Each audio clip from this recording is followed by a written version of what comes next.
ಆಸ್ಪತ್ರೆಯಲ್ಲಿ ಚಿಕಿತ್ಸೆ ಪಡೆದು ಡಿಸ್ಚಾರ್ಜ್ ಆದ ವಿಚಾರಣಾಧೀನ ಕೈದಿಯೊಬ್ಬ ಗುದದ್ವಾರದಲ್ಲಿ ಮೊಬೈಲ್ ಅಡಗಿಸಿಟ್ಟು ಜೈಲಿಗೆ ಪ್ರವೇಶಿಸುವಾಗ ಸಿಕ್ಕಿಬಿದ್ದ ಘಟನೆ ಬುಧವಾರ ಮಂಗಳೂರಿನಲ್ಲಿ ನಡೆದಿದೆ.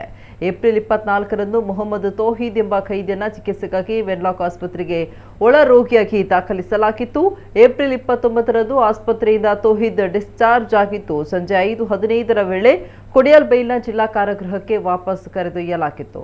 ಕಾರಾಗೃಹದ ಒಳಗೆ ಪ್ರವೇಶಿಸುವಾಗ ಕರ್ತವ್ಯದಲ್ಲಿದ್ದ ಕೆಎಸ್ಐಎಸ್ಎಫ್ ಸಿಬ್ಬಂದಿ ಯಂತ್ರ ಬಳಸಿ ತಪಾಸಣೆ ನಡೆಸಿದಾಗ ಗುದದ್ವಾರದ ಬಳಿ ಶಬ್ದ ಕೇಳಿ ಬಂದಿದೆ. ವಿಚಾರಿಸಿದಾಗ ಮೊಬೈಲ್ ಬಚ್ಚಿಟ್ಟುಕೊಂಡಿರುವುದಾಗಿ ಕೈದಿ ತೌಹೀದ್ ತಪ್ಪೊಪ್ಪಿಕೊಂಡಿದ್ದಾನೆ ಅಂತ ಪೊಲೀಸರು ತಿಳಿಸಿದ್ದಾರೆ.